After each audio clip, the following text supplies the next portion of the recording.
सी बात आपकी जिंदगी बदल देगी। पहली सीख, अगर जीवन में कामयाब होना है तो जिम्मेदार बनो। आपको आगे बढ़कर जिम्मेदारी उठानी होगी। You should take responsibility. और याद रखना कि जिम्मेदारी कभी दी नहीं जाती, खुद आगे से बढ़कर ली जाती है। जब राम रावण युद्ध में लक्ष्मण मूर्छित हुए तो राम विलाप करते हुए कहते हैं, हे लक्ष्मण, मैं अयोध्या जाकर क्या मुंह दिखाऊंगा कि अपनी पत्नी को पाने के चक्कर में अपने भाई को खो दिया। तुम जागते क्यों नहीं? राम बेहद दुखी हैं और उनका दुख वहां खड़े सभी देख रहे हैं, पर कोई कुछ कह नहीं रहा, कोई कुछ कर नहीं रहा।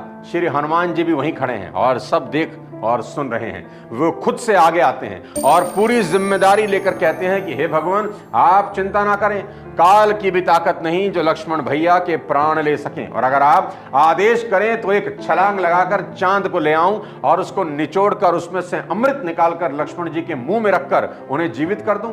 हे प्रभु, जो आप आज्ञा दें तो पैर की एक ही लात से धरती को फाड़कर पाताल लोक में जाकर जहां सर्प अमृत कुंड की रक्षा करते हैं वे कुंभ ले आऊं और उस अमृत से लक्ष्मण को स्नान करा दूं। भगवान, आप आदेश करो तो काल को भी पकड़कर यहां ले आऊं, बस आप आदेश करो। क्या गजब की चीज है सीखने की।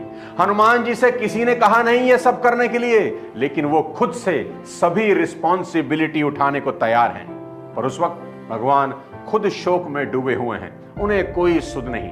उस समय विभीषण कहते हैं, लंका में सुषेण वैद है, अगर कोई उन्हें ले आए तो बात बन सकती है। हनुमान जी फिर सबसे आगे आते हैं और कहते हैं, बस इतनी सी बात, अभी ले आता हूं। जब तक किसी को कुछ समझ आता तब तक तो हनुमान जी एक छलांग लगाकर लंका पहुंच गए। रात हो गई, सभी सो गए हैं। हनुमान जी ने सोचा, अगर वैदराज से रिक्वेस्ट करूंगा चलने की तो शायद ये मानेंगे नहीं।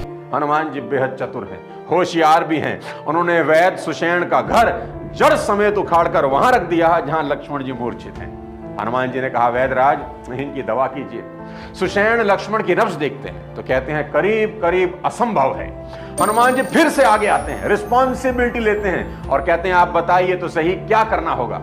सुषेण कहते हैं, महावीर, इलाज तो है परंतु अति कठिन और असंभव है। अति दूर उत्तर दिशा में हिमालय पर्वत पर संजीवनी नाम की औषधि है, उसे लाना होगा। हनुमान जी फिर जिम्मेदारी उठाते हुए कहते हैं, बस इतना ही, अभी जाकर ले आता हूं, कौन सी बड़ी बात है। तब सुषेण चेतावनी देते हुए कहते हैं कि महावीर, इस औषधि को प्रातःकाल सूर्य उदय से पहले लाना होगा। सूर्य उदय से पहले उस औषधि की 2 बूंदें अगर लक्ष्मण के मुंह में डाली जाएं तो लक्ष्मण खड़े होंगे, पर सूर्य उदय के बाद यह औषधि किसी काम की नहीं।